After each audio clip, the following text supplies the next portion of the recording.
Di dalam toilet, Sela meringis kesakitan menahan rasa nyeri di bagian kakinya.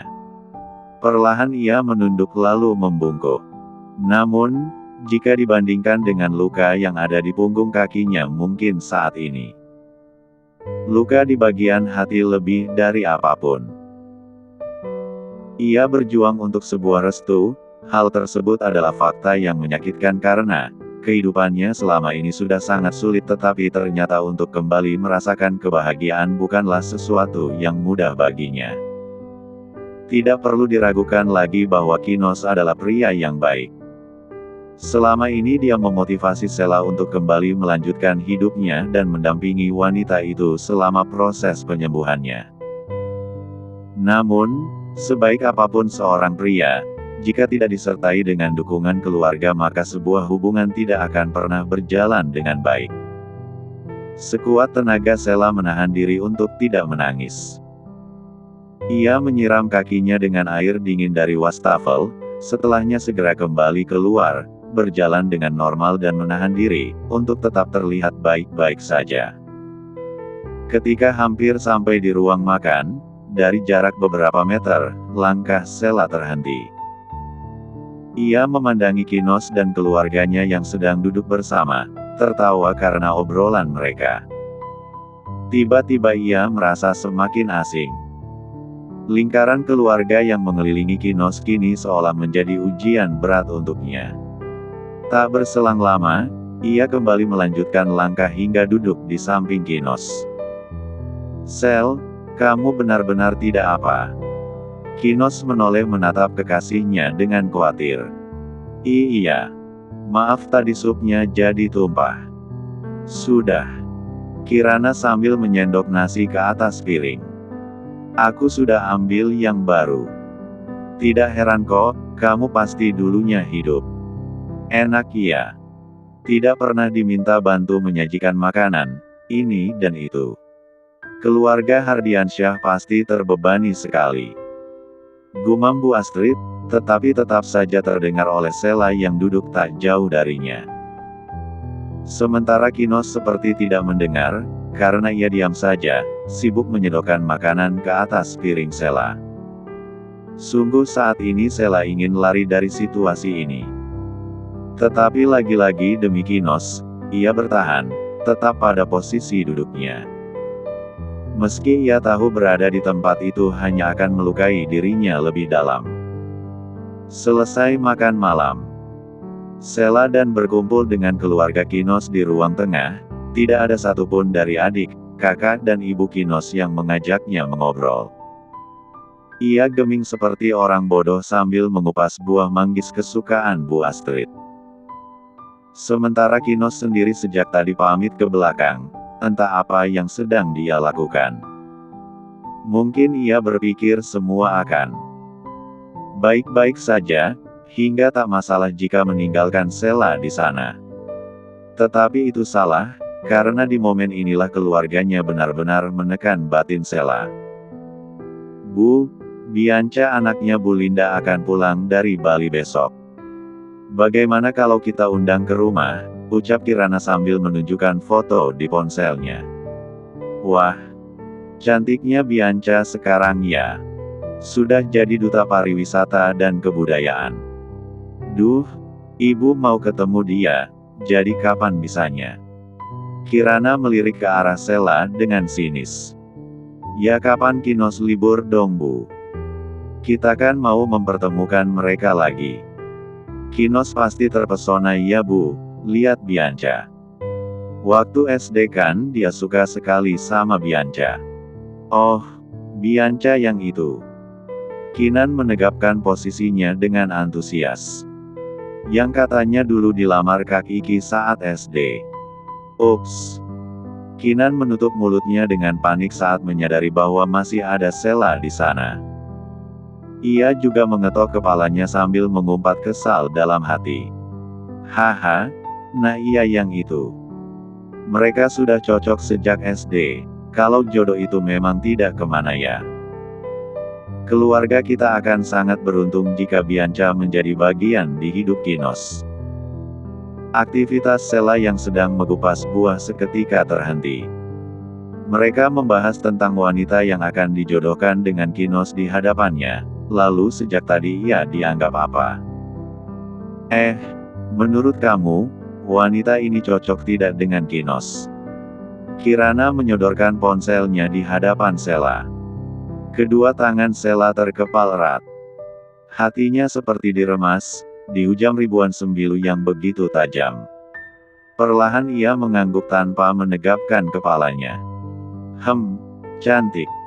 Sangat cocok. Kirana dan Bu Astrid terkekeh bersama, tanpa memikirkan perasaan Sheila. Tak berselang lama, Kinos datang dengan membawa satu kotak kecil yang ia sembunyikan di balik punggungnya. Ia memandangi Sheila dari kejauhan dengan raut sumringah yang terlihat jelas. Ya, saat ini juga ia ingin melancarkan aksi untuk melamar wanita itu di depan keluarganya. Semuanya, ada apa? Ucapan Kinos menggantung di udara, saat tiba-tiba saja Sheila berdiri, sambil memakai tas selempangnya. "Shel, mau kemana?" "Maaf, saya harus pulang sekarang. Terima kasih untuk jamuan makan malamnya." Meski sakit, ia masih bisa menunduk hormat, sebelum benar-benar pergi meninggalkan tempat tersebut. "Sheila, hei, kamu mau kemana?" Kinos berusaha menahan tangan wanita itu, tetapi segera ditepis. "Kamu tidak bisa pulang sekarang. Ada hal penting yang ingin aku sampaikan di depan ibuku." Sheila terus melangkah keluar, tanpa mempedulikan Kinos yang terus berusaha mensejajarkan langkahnya dengannya. "Shel, dengar aku dulu." Kali ini Kinos nampak kesal. Ia menarik paksa tangan Sheila agar menghentikan langkahnya sesaat setelah mereka sampai di teras depan. "Aku mau pulang." Air mata Sheila bercucuran saat berbalik menatap Kinos. "Sejak awal tempatku memang bukan di sini. Aku tidak bisa menjadi bagian dari hidup kamu. Aku pikir ini sudah terlalu menyakitkan. Kamu pria yang baik, tapi tidak untuk bersama wanita seperti aku." "Kamu ngomong apa sih? Tadi Kak Kinara ngomong ya tidak lagi ya. Jangan didengarkan, kamu cukup fokus ke aku saja, aku akan bertanggung jawab untuk kebahagiaan kita. Aku harap kamu bisa memaklumi." "Maklum." Sheila berdecak tak percaya. "Ya, aku berusaha memaklumi sejak awal karena aku tahu setiap manusia itu berbeda-beda. Aku berusaha tetap di sisi kamu meski aku tahu akan menyakitkan. Aku memaklumi semuanya. Tapi cukup hari ini saja. Setidaknya aku sudah berusaha keras sejak awal, dan sekarang aku lelah, aku menyerah." "Menyerah? Kamu bilang menyerah? Bagaimana bisa kamu berkata seperti itu, Shel? Selama ini aku selalu di sisi kamu, aku melindungi kamu, dan aku tetap bertahan meski semua orang berkata kamu tidak baik untukku. Dan sekarang kamu bilang menyerah." Kedua tangan Sheila terkepal erat, bahunya bergetar karena mulai sesegukan. "Jadi kamu mau aku bertahan selamanya dengan situasi seperti ini?" Ia menatap Kinos, lekat. "Sekarang aku tanya, sebenarnya kamu memikirkan kebahagiaan kita, atau kebahagiaan kamu sendiri?" Kinos mendadak hening. Ia menunduk sambil mencengkeram erat kotak kecil berisi cincin di tangan kanannya. Dan sikap Kinos ini, membuat Sheila semakin yakin dengan asumsinya. "Jika memang itu yang kamu inginkan, oke. Aku akan tetap melakukan apa yang kamu mau, apa yang kamu minta, aku akan lakukan semuanya, bahkan jika harus mengorbankan diriku sendiri. Aku sadar, tanpa kamu, mungkin aku sudah lama pergi dari dunia ini. Kamu sangat berjasa, dan aku berhutang budi, itu faktanya, kan?" Perlahan Sheila melangkah mundur, menjauh dari Kinos. "Hari ini aku sedikit lelah. Kakiku sakit, hatiku jangan ditanya. Jadi aku pamit pulang. Aku harus beristirahat sebelum kembali menuruti keinginan kamu." Jangan temui aku, sampai aku berkata siap. Aku harap kamu bisa mengerti. Ia berbalik lalu melanjutkan langkahnya meninggalkan tempat tersebut. Ki, masuk, ibu mau bicara sama kamu. Sahut Kirana saat Kinos hendak menyusul Sela yang semakin jauh berjalan keluar dari halaman rumah mewah tersebut. Tapi aku harus meni. Masuk dulu, nanti saja ngurusin tuh perempuan. Kirana menarik tangan Kinos agar mengikuti langkahnya masuk ke dalam rumah. Sementara di dalam sana Bu Astrid sudah menunggu, siap menyampaikan suatu hal kepada putra semata wayangnya. Sementara Sela terus menapak langkah demi langkah, dengan susah payah karena luka di kakinya semakin terasa perih. Beberapa kali ia menoleh ke belakang, berharap Kinos menyusulnya, tapi lagi-lagi ekspektasinya terlalu tinggi. Ia terus menyeret langkah hingga akhirnya ia memutuskan untuk duduk di kursi trotoar jalan. Di sana, ia menangis tertunduk sambil mendekap erat tas di tangannya. Saat ini tidak ada yang bisa ia andalkan selain dirinya sendiri. Ia tidak ingin merepotkan Arhan dan Aina. Di sisi lain, seseorang yang beberapa waktu belakangan menjadi tempatnya berkeluh kesah, juga memutuskan untuk menjauh. Setelah beberapa saat, Sela menyeka air matanya. Mencoba mencari ojek atau taksi online yang bisa membawanya pulang ke apartemen. Kesedihan yang sedang merundung hati Sela seolah seiring dengan kegelisahan Marcel. Saat ini ia sedang berada di rumah Aina, karena nenek Mariana yang akhirnya pulang dan berkumpul bersama mereka. Saat semuanya sedang mengobrol, bercengkrama bersama, Marcel hanya melamun sambil terus memegang boneka beruang milik Arka. Raganya memang berada di antara keluarga yang begitu hangat, tetapi pikirannya jauh terbang, memikirkan seseorang yang tidak seharusnya ia pikirkan. Ucapan Kinos yang berkata bahwa ia akan melamar Sela seolah memporak-porandakan hati yang baru ia tata kembali setelah patah hatinya karena Aina. Ia pikir, dirinya memang tidak pernah beruntung tentang urusan perasaan. Setelah beberapa saat melamun, ia beranjak, meninggalkan Arka bersama Aina dan nenek Mariana. Ia menghampiri Arhan yang sedang mengurus pekerjaan di ruangannya. Han, aku jadi nih, fix. Tidak akan ragu lagi, aku akan ambil tawaran agensi untuk menjalani training di Paris untuk iklan produk perusahaan kamu. Jadi kapan aku bisa berangkat? Arhan yang sejak tadi sibuk di depan laptopnya, spontan mengalihkan pandangannya kepada Marcel yang sudah duduk di hadapannya. Buru-buru sekali. Aku cuma... Marcel nampak berpikir, alasan apa yang harus ia berikan agar Arhan, yang terlalu pandai menerka gelagat seseorang, bisa ia kelambui. Aku sangat bersemangat. Kau tahu, aku belum pernah ke luar negeri. Di sana sedang musim dingin, kan? Pasti akan sangat menyenangkan. Arhan nampak terdiam sejenak, dengan wajah datar seperti biasa, hingga akhirnya ia mengangguk pelan. Baiklah. Nanti akan langsung aku bicarakan dengan pihak agensi, entah itu Kinos atau Laras. Nanti seseorang dari tim perencanaan perusahaanku juga akan mendampingi kamu selama di sana. Baiklah. Kalau begitu aku pulang dulu. Ia melihat jam di pergelangan tangan yang sebenarnya baru menunjukkan pukul 8 malam. Sudah jam 8, belum larut sih, haha. Tapi aku mau mampir belanja sebentar. Ya, sudah hati-hati. Kamu jadi aku temani beli motor besok? Tanya Arhan tiba-tiba. Marcel yang tadinya hendak berdiri, mendadak kembali mendaratkan bokongnya di kursi. Bukannya bulan depan. Honorku turun bulan depan. Jangan bicarakan honor dengan keluarga sendiri. Kamu kan mau berangkat ke Paris. Jadi beli saja.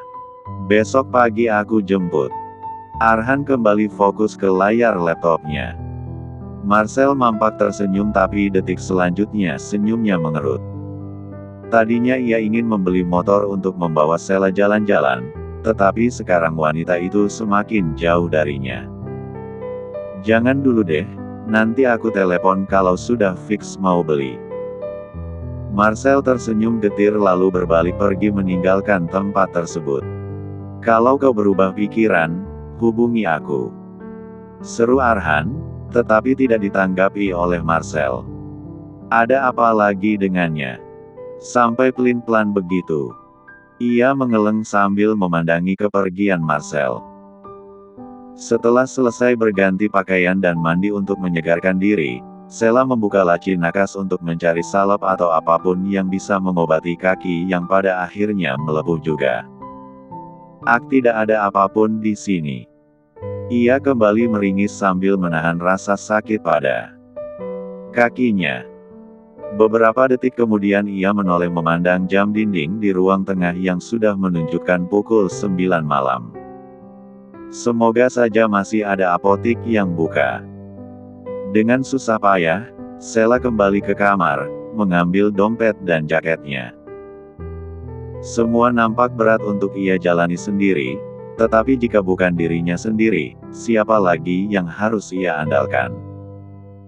Meski terlatih ia menyeret kedua kaki hingga akhirnya keluar dari unit apartemen. Namun, seketika langkahnya terhenti saat melihat Marcel dari jarak beberapa meter. Sheila pun segera mengalihkan pandangannya ke sembarang arah, berpura-pura tidak melihat. Ia melanjutkan langkah dengan pincang. Sementara Marcel terus memperhatikan cara berjalannya yang tidak biasa. Ya, Marcel yang tadinya juga ingin cuek, mendadak khawatir ketika melihat punggung kaki wanita itu melepuh. "Shel, kaki kamu kenapa?" Sheila tetap membisu. Ia terus melangkah melewati Marcel begitu saja. Jujur ia sangat kesal saat pria itu menghindarinya tanpa sebab yang jelas. Kekhawatiran Marcel semakin menjadi saat dia mengingat bahwa hari ini Sheila pergi ke rumah orang tua Kinos. Tanpa pikir panjang, ia memutar langkah, menyusul wanita itu. "Shel, kaki kamu seperti ini karena perbuatan keluarga Kinos." Ia menghadang langkah wanita itu. "Jawab aku." Hembusan napas Sheila terdengar bergetar, kedua matanya berkaca. "Kalau iya, kenapa, bukannya kamu tidak peduli lagi kepadaku?" "Awas, aku mau pergi beli obat." Bukannya membukakan jalan, Marcel malah menggendong tubuh lemah itu, paksa. "Aku akan mengobati lukamu. Marcel, turunkan aku. Kamu tidak perlu mengasihani aku. Cepat turunkan." Sheila memukul-mukul dada bidang Marcel. "Kamu bilang tidak mau peduli, kamu bilang aku membuat hidupmu tidak tenang, jadi kenapa sekarang kamu seperti ini?" Marcel tak mempedulikan Sheila, ia terus melangkah meski dadanya sakit karena dipukul oleh Sheila yang meronta minta diturunkan. "Aku tidak perlu dikasihani." Suara Sheila mulai bergetar, lirih, tangannya yang sejak tadi memukul dada bidang itu, kini mencengkram erat bahu kokoh, seolah mencari pegangan untuk menguatkan diri. "Aku bisa mengurus diriku sendiri, tidak ada orang yang perlu berusaha mengerti bagaimana posisiku, tidak perlu. Aku hidup untuk menyelesaikan karmaku sendiri. Aku wanita jahat, benar, aku sejahat itu." Sesampainya di ruang tamu, rumahnya, Marcel menuntun Sheila untuk duduk. Secepat kilat ia mengambil kotak P3K di laci nakas sudut ruangan. Di depan wanita itu, ia bersimpuh, tanpa mengatakan apapun, tanpa melihat bagaimana wajah sembab Sheila, ia hanya fokus mengobati luka di kaki wanita itu. Suara isak tangis Sheila mulai bereda saat situasi antara ia dan Marcel begitu hening. Ia menyeka air matanya, menatap pria yang saat ini sedang duduk menunduk di lantai, hanya untuk mengobati luka yang sejak tadi menyiksanya. Kamu tahu dari mana aku ke rumah Kinos? Marcel masih geming, fokus mengoles salep di bagian kaki Sheila. Andai Sheila tahu jika Kinoslah yang memberitahukan Marcel, entah bagaimana tanggapannya. Hanya menebak-nebak saja. Akhirnya Marcel menjawab dengan lirih. Situasi kembali hening. Sheila pun seolah enggan membicarakan masalahnya. Namun, dari perlakuan Marcel, ia merasa jika pria itu sudah tahu jika ia disakiti tanpa harus ia jelaskan lagi. Maaf karena beberapa hari ini aku menjauh. Sahut Marcel di tengah keheningan. Ia menegapkan kepalanya menatap Sheila yang sedang duduk di sofa. Maaf juga, karena ternyata aku tidak bisa menahan diri untuk tidak peduli. Kamu pasti bingung, tapi aku lebih bingung, kenapa aku seperti ini. Aku pelin-pelan ya. Ia kembali menunduk, melanjutkan aktivitasnya.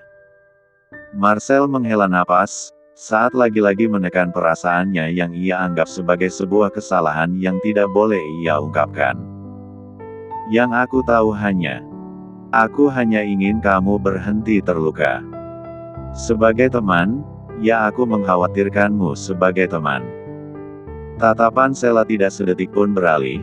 Ia menatap pria di hadapannya, sementara kedua tangan mencengkram erat tepi sofa. Entah apa yang sedang ia pikirkan.